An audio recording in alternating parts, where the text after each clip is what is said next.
Yeah, buddy, what's up, guys? Welcome back to another What Up Wednesday with your host, Landon Slaughter. Today is my first post for 2018, and I'm super excited for this year. Got a lot planned. Just kidding. No, I don't.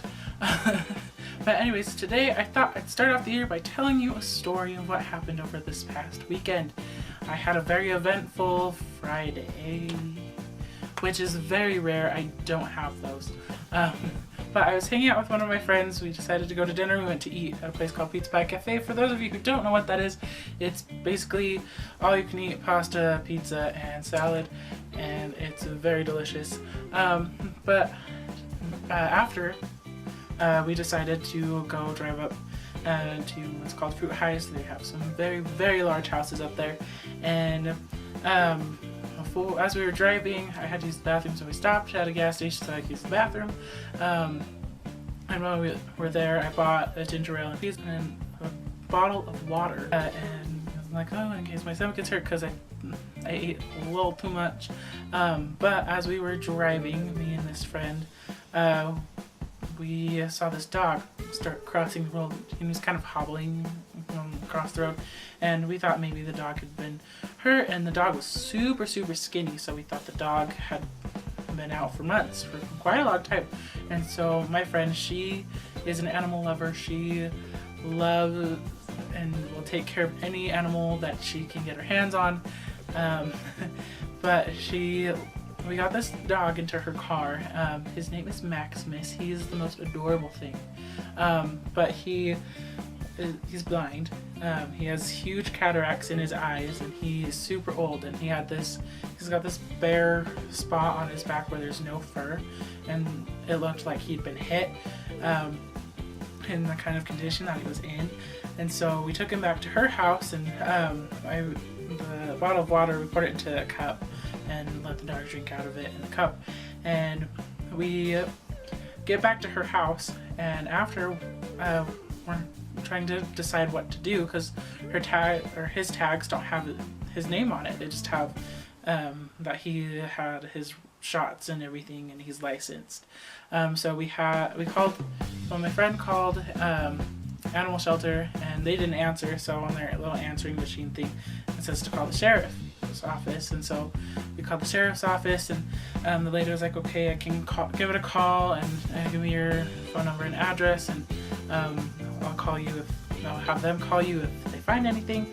And so we're like, great, that's awesome. And so about 25-30 minutes later, this guy shows up at her door. This guy, is from an animal shelter. He wasn't very nice.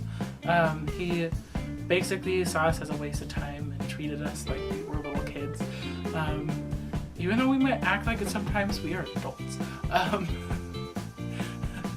But he was like, oh, well, I'm not gonna pick up this dog because I only do emergency calls. This doesn't count as an emergency. And we're like, all right, but we didn't ask you to come here. We just asked you to run the tags from your car wherever you're at. And he's like, well, I left a game for this. And it's like, it's your own fault. I'm sorry that you picked a job that keeps you on call. Anyways, so this guy takes the tag number and runs it and gives us the name and address and phone number of this family who owns the dog. And so we wanted to make sure that this family didn't like drop and run the dog or whatever. So we looked the name up on Facebook, and we tried to see who her friends were and friends of friends and stuff, and we found connections and everything, and we're like, okay, this is safe. And so we went, and as it turns out that the area that Maximus lives was about a couple blocks away from where we picked him up. And so we took him up to the house. This house is huge. I'd never been into a house that big. The door was almost 3 times as tall as me. I'm almost 6 foot. And so we pull up next to this house, and it's in this cul-de-sac, and my friend, she starts freaking out. She's like, I'm not gonna go up there. Why? No, that's huge. Why would I do that? I feel like they'll look down on me, and I don't want to wake anybody up, and then they're gonna like sue me for waking them up or something. And she was like, kept going, and so she turned the car around to drive away, and I was like, no, turn the car around, I'll go up. And so she was like, oh my gosh, what the crap? And so she pulls out her phone and she's Snapchatting the whole time as I'm walking up to the door and as I'm at the door. But I walk up to this door, and since the door is huge, like I was afraid to knock because I don't think it would have made any noise if I had knocked on this door. And so I rang the doorbell, and the doorbell was so loud, I'm pretty sure all of the rest of the neighbors knew that we were there if they hadn't heard my friend screaming before. But then this little girl answers the door. That's part of the family that's living in this house. And I wasn't sure what to do. I was expecting an adult to answer the door, and so I was like, is your mom and dad here? And she's like, I don't know. I'll go check. And so she disappears around the corner, and I was afraid that maybe she had to go in and wake her parents up, and he was gonna come out in like pajamas and messy hair and stuff. But no, this guy, he is middle-aged, and he comes out and he's all like proper, sitting up straight, his hair is all slicked back, and he's wearing Gucci everything, and he just like looked like he just got home from work, and this is like 11 o'clock at night. And he comes up and he's like, what can I do for you? And I'm like, hi, my name is Landon Slaughter, how are you? I wasn't sure how to go about this because he looked so proper. I'm like, oh, I'm going into business mode, let's do this. And so I was like, do you have a dog?